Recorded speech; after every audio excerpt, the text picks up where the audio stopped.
Hello dear students, आज हम लोग नंबर सिस्टम का थर्ड क्लास पढ़ रहे हैं और थर्ड क्लास तक हम लोग इंटीजर्स नंबर के बारे में जान चुके थे। यानी हम लोग जो टॉपिक जाने थे, यानी टॉपिक में हम लोग रेशनल नंबर की बात कर रहे थे।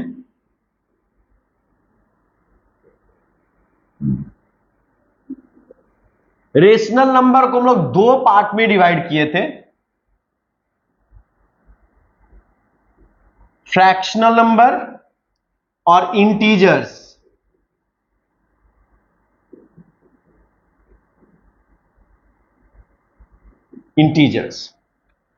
फ्रैक्शन में हमें यह देखना है कि फ्रैक्शन कभी भी किसी भी चीज का कंप्लीट नहीं होता है। फ्रैक्शन जस्ट एक पार्ट होता है। जैसे अगर मान लीजिए कि एक रोटी है, एक रोटी का 1/4 पार्ट की अगर बात करेंगे तो वो मेरा किस में आ जाएगा? फ्रैक्शन। यानी fraction is always written by 1/4। ठीक है ना? तो ये फ्रैक्शन की जब हम बात करते हैं तो फ्रैक्शन जस्ट एक पार्ट होता है। फ्रैक्शन कहने का मतलब होता है कि एक कंप्लीट नहीं, एक छोटा सा पार्ट। यानी कुछ भी हो सकता है, जैसे 1/4, किसी भी चीज का 1/4 इसको रीड करेंगे क्या? 1/4। अब बात हो गया कि फ्रैक्शन में हम लोग पहले इसको समझेंगे। यानी हम लोग पहले यहां पे आपको बहुत अच्छे से समझा रहे हैं, फिर बहुत अच्छे से डेफिनेशन भी लिखा हुआ है। तो वीडियो पे कंटिन्यू रहिएगा और अपने दोस्तों के बीच में जरूर से जरूर शेयर कीजिएगा, जिससे कि आपको लाजवाब कॉन्सेप्ट मिल सके।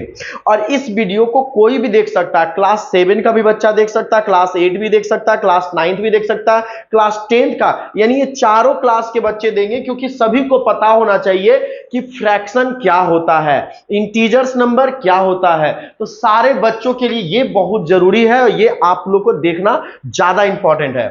अब बच्चों, अगर फ्रैक्शन की हम बात करें, यानी रेशनल नंबर तक मैंने पढ़ा दिया था। रेशनल नंबर के बाद अगर फ्रैक्शन की मैं बात कर रहा हूं, रेशनल नंबर को दो पार्ट में डिवाइड किया गया, फ्रैक्शनल नंबर और इंटीजर्स नंबर। तो फ्रैक्शनल नंबर कितने प्रकार के होते हैं और क्या टाइप्स होता है, हम इसके बारे में जानते हैं। कि अगर कोई भी नंबर p/q के फॉर्मेट में लिखा जाएगा तो उसे फ्रैक्शनल नंबर बोलेंगे। लेकिन फ्रैक्शनल नंबर भी जो होता है वो दो प्रकार का होता है और तीन प्रकार भी उसको बोल सकते हैं। पहला प्रोपर फ्रैक्शन। पहला क्या होता है? Proper fraction. Proper fraction, improper fraction.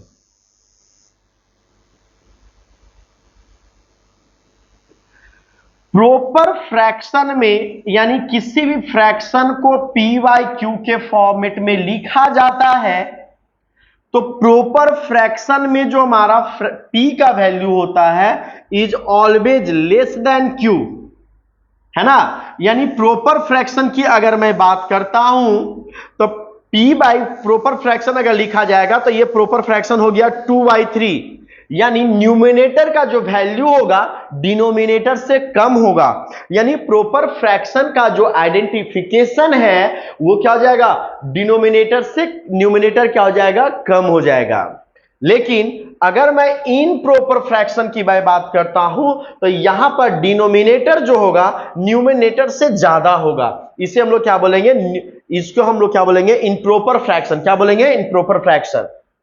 अब बात आता है इनप्रॉपर फ्रैक्शन को हम लोग मिक्स फ्रैक्शन में भी बदल सकते हैं। जैसे इनप्रॉपर फ्रैक्शन को मिक्स फ्रैक्शन में बदलने के लिए क्या करते हैं, तो सबसे पहली बात है कि इसको टेबल पढ़ेंगे। जैसे इनप्रॉपर फ्रैक्शन को कैसे कन्वर्ट करेंगे मिक्स फ्रैक्शन में, तो 4 2 जा कितना हो गया? 8 कैरी 1 हो गया, तो 4 2 1 ये हो गया। अब इसको फ्रैक्शन को बोलेंगे तो यहां पर हो जाएगा मिक्स्ड फ्रैक्शन। क्या हो जाएगा? ये हो जाएगा मिक्स्ड फ्रैक्शन। यानी तीन प्रकार का जनरली फ्रैक्शन के बारे में पढ़े: proper fraction, improper fraction and mix fraction. और इम्प्रॉपर फ्रैक्शन को मिक्स फ्रैक्शन में कन्वर्ट करने के लिए जो डिनोमिनेटर होता है उससे डिवीजन का रूल को फॉलो करते हैं। तो 4 2 जा 8 हो गया, कैरी 1 हो गया, 2 1/4 ऑफ द मिक्स फ्रैक्शन में ये कन्वर्ट हो गया। यानी रेशनल नंबर को दो पार्टों में डिवाइड किया था, फ्रैक्शनल नंबर और इंटीजर्स नंबर। ये हमारा कंप्लीट हो गया। अब आप इसको डेफिनेशन के फॉर्मेट में देखेंगे बहुत अच्छे से। Fraction means a part of the whole. यानी एक कंप्लीट का एक छोटा सा पार्ट को बोला जाता है fraction. Fraction usually written as P by Q, where p is called the numerator and q is called denominator। बहुत अच्छे से आपका क्लियर मैं बता रहा हूं बच्चों कि फ्रैक्शन जो होता है उसको p बाई q के फॉर्मेट में लिखा जाता है। p is called numerator and q is called denominator, ठीक है ना। And p and q both are non zero terms, और p और q दोनों क्या होना चाहिए, नॉन जीरो टर्म्स। अगर अब देखो तुम रेशनल नंबर की जब बात करते थे तो वहां पर हम लोगों ने कंडीशन सिर्फ दिया था कि q does not equal to zero. Fraction means just a part of whole. बोलने का मतलब क्या है कि अगर मान लीजिए कि फ्रैक्शन को p बाई क्यू के फॉर्मेट में लिखा जाता है, और अगर p का वैल्यू अगर हमारा 0 हो गया और q का वैल्यू हमारा 3 हो गया, तो now it is not in fraction, यानी 0/3 इज नॉट इन फ्रैक्शन। क्यों? क्योंकि 0/3 गिव्स 0 और 0 इज नॉट इन फ्रैक्शन, 0 हमारा फ्रैक्शन में नहीं होता है। अब अगर बात करते हैं कि अगर p बाई क्यू लिखा हुआ है और q का वैल्यू 0 हो जाता है यानी 5/0, तो ये आपको भी पता है कि ये अनडिफाइंड टर्म होता है, यानी ये भी हमारा फ्रैक्शन में नहीं होता है। तो फ्रैक्शन तभी बनेगा जब न्यूमरेटर एंड डिनोमिनेटर दोनों नॉन जीरो टर्म्स होंगे। क्या हो जाएंगे? दोनों नॉन जीरो टर्म्स हो जाएंगे। चलिए अब इसको डेफिनेशन जो होगा आप अपने नोटबुक में, यानी पहली बार आपको YouTube पे ऐसी पढ़ाई मिलेगा जिसमें पूरा कॉन्सेप्ट आपको लिखवाया जाएगा, पूरा कॉन्सेप्ट, क्योंकि कभी भी बीच में आप रिवीजन कर सके। रिवीजन की कमी होने कारण बच्चों में लैक, बहुत नॉलेज की कमी हो गई। अभी क्या हो रहा है कि बच्चे YouTube से देखकर पढ़ लेते हैं लेकिन उनका नोट्स कंप्लीट नहीं होता है। नोट्स कंप्लीट कीजिए, शॉर्ट टाइम ऑफ ड्यूरेशन में आपका रिवीजन अच्छा होगा। नोट्स करने से 3 फायदा होता है। अगर आप पहले पढ़ते हो, पढ़ने के बाद उसको तुरंत नोट्स करते हो, तो आप पहले रफ कॉपी में लिखो, रफ कॉपी के बाद फिर फेयर कॉपी में लिखोगे, तो कम से कम पढ़ाई के साथ 2-3 बार अगर आपका रिपीटेशन हो जाता है, 2-3 बार आपका रिवीजन हो जाता है, तो उन सारी कॉन्सेप्ट को, उन सारी चीजों को आप भूल नहीं पाएंगे। क्या नहीं कर पाएंगे? उन सारी कॉन्सेप्ट को और उन सारी चीजों को आप भूल नहीं पाएंगे। चलिए अब बात आता है fraction can be further classified as. पहला मैं पढ़ा चुका हूं, देखो पढ़ाने का कितना खूबसूरत कॉन्सेप्ट आप लोग के लिए मैंने पहले डिटेल्स में बता दिया, फिर आपको डेफिनेशन के साथ भी मैं समझा रहा हूं। इससे क्या होगा कि आप भूलना तो चाहोगे लेकिन भुला नहीं पाओगे, ठीक है, सिंपल सी बात। अगर प्रॉपर फ्रैक्शन की मैं बात करूं तो proper fraction are those fraction which is in the form of p and q, where p and q are integers number. For example, अच्छा देखो प्रॉपर फ्रैक्शन का एग्जांपल बहुत खूबसूरत तरीके से दिया गया है कि 2/3, यहां पर p इज क्या है, less than q, p is क्या है, लेस देन q, और बोल सकते q is greater then p, लेकिन p हमारा क्या होता है, न्यूमरेटर, और q हमारा क्या होता है, डिनोमिनेटर। p होता है न्यूमरेटर एंड q क्या होता है, डिनोमिनेटर। चलिए बहुत अच्छी बात है। इम्प्रॉपर फ्रैक्शन में क्या होता है, are those fraction in which p are in the form of p by q, but q is greater than, यहां पर यहां पर क्या हो जाएगा, p is greater than q। Improper fraction में न्यूमिनेटर डिनोमिनेटर से लार्ज होगा, न्यूमिनेटर डिनोमिनेटर से लार्ज होगा, ठीक है ना बच्चों। यहां पे देखो क्या है, और mix fraction are those fraction which can be expressed improper fraction as a proper fraction. मतलब मिक्स का मतलब समझते हो, मिक्स का मतलब मिक्स कर देना, यानी 2 प्रकार का फ्रैक्शन हुआ, प्रॉपर फ्रैक्शन और इम्प्रॉपर फ्रैक्शन। अब प्रॉपर फ्रैक्शन और इम्प्रॉपर फ्रैक्शन को मिक्स किया जाएगा, तब बनेगा क्या, तब क्या बनेगा, मिक्स फ्रैक्शन। क्या बनेगा, प्रॉपर और इम्प्रॉपर को मिक्स करेंगे तब बनेगा मिक्स्ड फ्रैक्शन। क्या बनेगा बच्चों, मिक्स फ्रैक्शन। अगर एग्जांपल के तौर पे देखेंगे तो मैंने आपको लिख कर दिखाया है कि 4/3 can be expressed as 1/3। Here 1 is an integers number, 1 क्या हो गया, proper, 1 is an integer number and 1/3 is a proper fraction.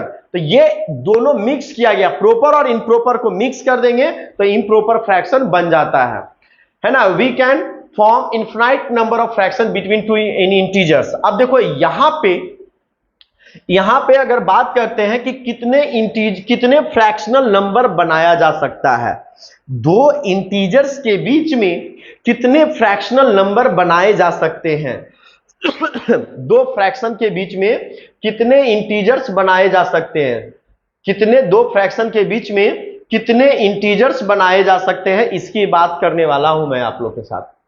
अब देखो, अगर दो इंटीजर्स है, मान लीजिए 4 and 5 आर टू इंटीजर्स, अगर 4 and 5 आर टू इंटीजर, तो ये दोनों के बीच में, यानी दो इंटीजर्स नंबर के बीच में इनफिनाइट नंबर ऑफ फ्रैक्शन बनाया जा सकता है और लिखा जा सकता है और निकाला जा सकता है। ठीक है, ये सारे कॉन्सेप्ट से आप कोई भी बड़े से बड़े क्वेश्चन, मतलब ऑब्जेक्टिव क्वेश्चन अगर आपके एग्जामिनेशन में आता है, एनटीएससी ओलंपियाड्स के लिए भी अगर क्वेश्चन आता है, तो आप यहां पर से क्या कर सकते हैं, सीख सकते हैं, क्योंकि यहां पर फुल डिटेल्स में आपको बताया गया।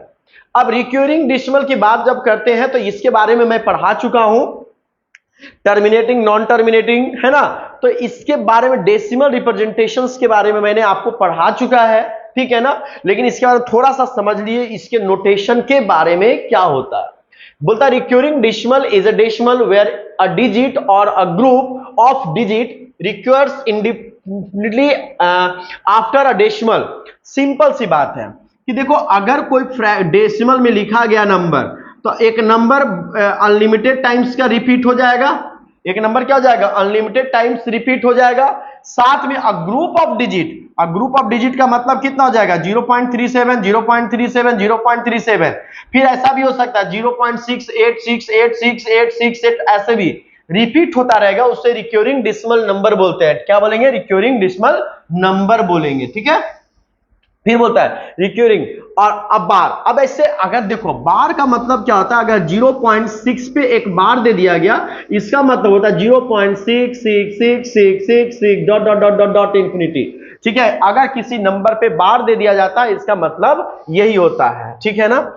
यहां पर हम लोग डेसिमल और इंटीजर्स नंबर, यानी किसी भी फ्रैक्शन को हम लोग डेसिमल में लिख सकते हैं, किसी भी फ्रैक्शनल नंबर को हम लोग किस में लिख सकते हैं, डेसिमल में लिख सकते हैं। तो डेसिमल के बाद को डेसिमल का जो वैरायटी है, और इस टॉपिक पे मैं पूरी अच्छे तरीके से डिस्कशन करने वाला हूं, अगले वीडियोज में आएगा, डेसिमल रिप्रेजेंटेशन का कॉन्सेप्ट आएगा, वो सारा कॉन्सेप्ट मैं अगले वीडियो में दिखाने वाला हूं।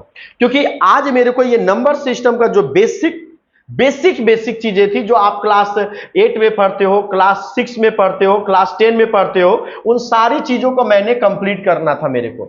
अब यहां से बच्चों आ गया natural number and whole number, ठीक है ना।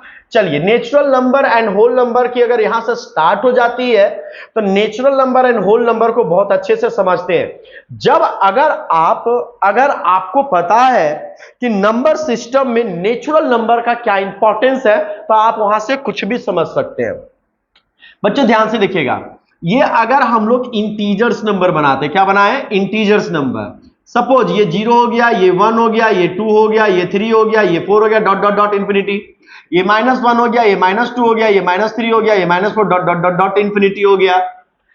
अब अगर मान लो कि होल नंबर उससे बोला गया कि वो 0 प्लस पॉजिटिव नंबर ऐड किया गया हो साथ में, यानी 0 से स्टार्ट हुआ कोई number 2 3 4 dot dot dot dot dot infinity तक अगर चला जाता है, तो इसे हम लोग बोलेंगे होल नंबर। क्या बोलेंगे बच्चों, होल नंबर, यानी वो अनंत तक जा रहा है, उससे क्या बोलेंगे, होल नंबर। लेकिन होल नंबर को छोड़ दिया जाए, है ना, होल नंबर को क्या कर दिया जाएगा, छोड़ दिया जाएगा।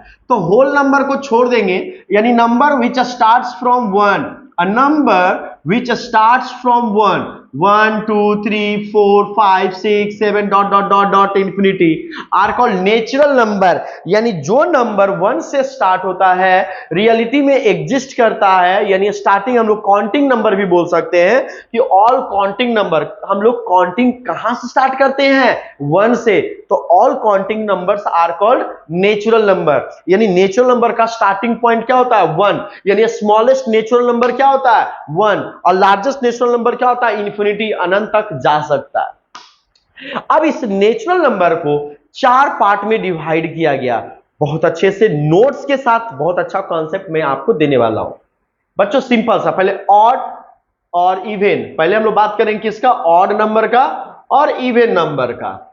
ऑड नंबर वैसा नंबर है जो 2 से डिविजिबल नहीं होता है, यानी the number which are not divisible by 2 is called odd number. For example 1, 3, 5, 7, 9, 11, 13 and so on. The number which are not divisible by 2 is called odd number. क्या कहलाएगा? Odd number.